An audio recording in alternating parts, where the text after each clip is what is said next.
In the world of high-stakes politics, there are players who live by 2 4-hour news cycles. There are leaders who plan for 4 years until the next election. And then, there are those playing a game calculated in decades.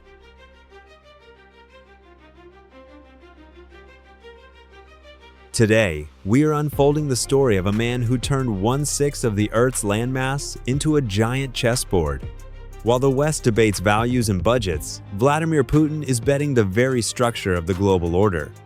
He is called a dictator, an aggressor, a madman. But what if behind every move lies a cold, mathematical calculation of imperial survival?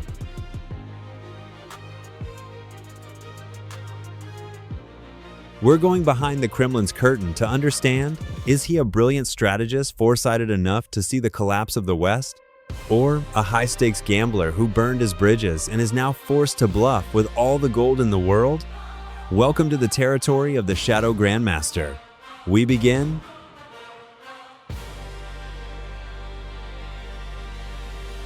1989, Dresden. A crowd storms the Stasi building.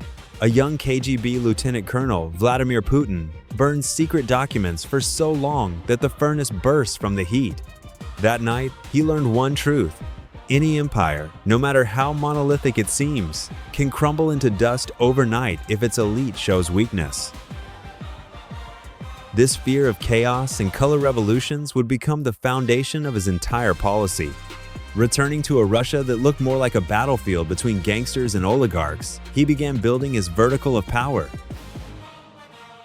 He didn't just come to power, he reassembled the system.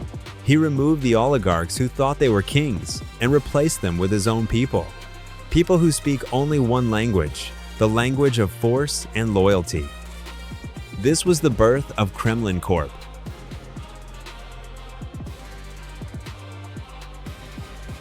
Many think Russia's wealth is just oil and gas, but for Putin, it's not just a commodity, it's a lever. While Europe was transitioning to green energy, Putin was building pipes. Nord Stream, Blue Stream, power of Siberia. It was a brilliant trap. He made Europe's largest economies, Germany above all, dependent on cheap Russian gas. When you control the heating in your neighbor's house, you don't need tanks to influence their decisions. But this strategy had a flaw. An energy weapon only works until you use it. In 2022, the world saw this noose tighten, but Europe chose to cut it, even at the cost of its own industry. The Grandmaster made a move no one expected. He sacrificed his primary economic asset for a geopolitical checkmate. When the doors to the West closed, Putin simply flipped the board. The pivot to the East, which the Kremlin had talked about for years, became a reality in months. The alliance with China is not a marriage of love. It's a calculation between two predators who want one thing: the end of American hegemony.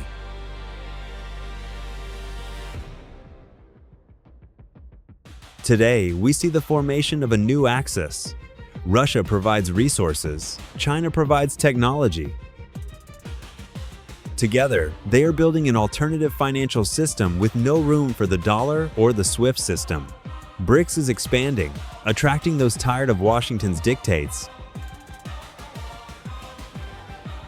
But here lies the main threat. Will Russia turn from a great power into China's junior partner? In this scenario, the Grandmaster might find that he has become a piece in someone else's even larger game.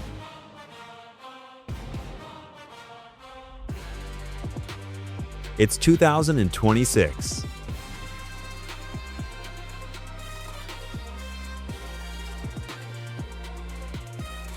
A conflict that was supposed to last weeks is entering its 5th year.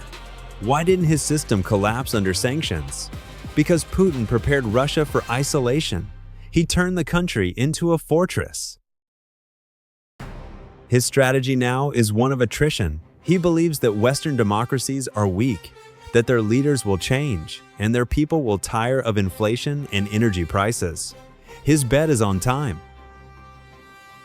The West has the watches, but we have the time.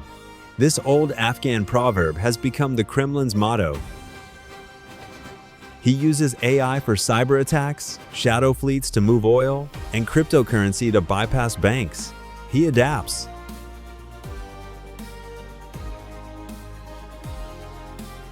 The Shadow Grandmaster understands that in modern warfare, the winner isn't the one with the most missiles, but the one with the strongest nerves and the most resources to play the long game.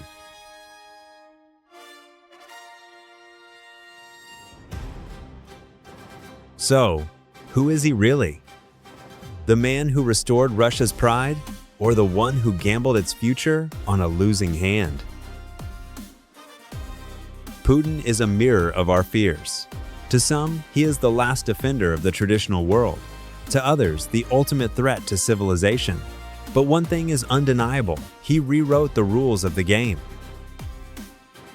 He showed that the old world order is fragile, and international law is just paper if it isn't backed by force. The game is not over. The pieces continue to move.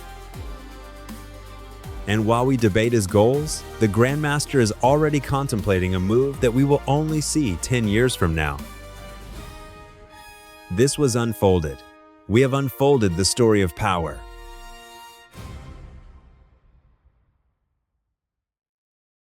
Now, it's your turn to decide what kind of world we will wake up in tomorrow. Subscribe, hit the bell.